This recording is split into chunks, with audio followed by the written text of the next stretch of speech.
আগস্টের দ্বিতীয় সপ্তাহ থেকে টানা পতনে অক্টোবরের শেষ দিকে ঢাকা স্টক এক্সচেঞ্জের প্রধান সূচক ডিএসইএক্স নেমেছিল ৩.৫ বছরের সর্বনিম্নে। ওই পতনে ডিএসইএক্স ৫,০০০ পয়েন্টের নিচে নামলেও দুদিনের ব্যবধানে ফের তা ৫,০০০ পয়েন্টের উপরে ওঠে। কিন্তু গত ৩ সপ্তাহের পতনে আবারও ৫,০০০ পয়েন্টের কাছাকাছি ডিএসইএক্স।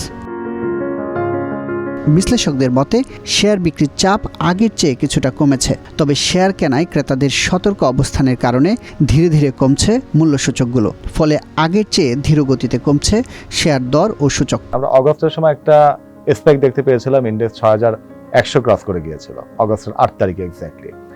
এরপর থেকে যদি বলি মার্কেটটা একটা বিয়ারিশ বা ডাউনওয়ার্ড ট্রেন্ড, এটা কন্টিনিউশন আছে এবং এখনো পর্যন্ত আছে।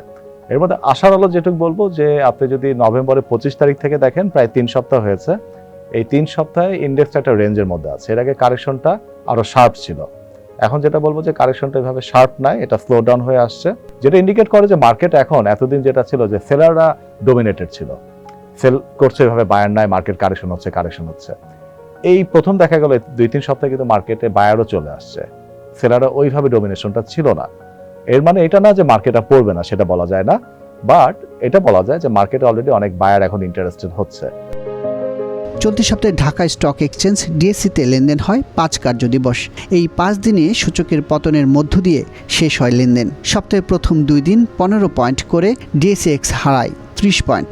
মঙ্গলবার সূচক স্থির থাকলেও বুধ ও বৃহস্পতিবারের পতনে ফের হারায় ৬১ পয়েন্ট। ফলে সপ্তাহ ব্যবধানে ডিএসইএক্স কমে ৯১ পয়েন্ট। চলতি সপ্তাহে ডিএসইতে লেনদেন হয়েছে ২০০ থেকে ৩০০ কোটি টাকার ঘরে। এই সপ্তাহে সর্বোচ্চ লেনদেন হয় মঙ্গলবার। ওই দিন ডিএসইতে লেনদেন হয় ৩৮৩ কোটি টাকা, আর সর্বনিম্ন ২৭৯ কোটি টাকা লেনদেন হয় সোমবার। ফলে আগের সপ্তাহের চেয়ে লেনদেন ২৭.৫% কমে দৈনিক গড় লেনদেন হয় ৩২২ কোটি টাকা।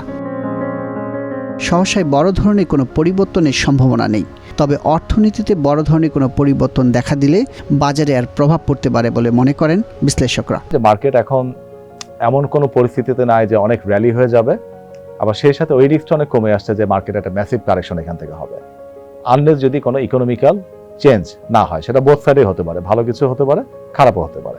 বাট এই অবস্থায় থাকলে আমার মনে হয় যে মার্কেট একটা মোটামুটি বটমের কাছাকাছি চলে আসছে। এখান থেকে মেজর কোনো রিস্ক নাই, একটা রেঞ্জ বাউন্ড মুভমেন্টই থাকবে বা একটু স্লাইটলি বিয়ারিশ ট্রেন্ড থাকবে, যেটা আমি মনে করি এখানে ইনভেস্টমেন্ট অপরচুনিটি ক্রিয়েট হচ্ছে এবং এটা আরো বাড়তেছে ডে বাই ডে। আগে যেটা ছিল যে মার্কেট কারেকশনের দিকে বেশি এটা ছিল, এখন মানে কারেকশনের থেকে আস্তে আস্তে একটা বটম পাবে, একটা টপ পাবে, এর মধ্যে মুভমেন্ট করবে, এরপর ইভেন্চুয়ালি মার্কেট একটা বুলিশ ট্রেন্ডে বা আপ ট্রেন্ডে, সেটা আমার মনে হয় যে এটাও আমরা সামনে দেখতে পাবো। বছরের শেষ দিকে এসে প্রাতিষ্ঠানিক বিনিয়োগকারীরাও বেচাকেনায় খুব একটা আগ্রহ দেখান না বলে মত ইমরান হাসানের।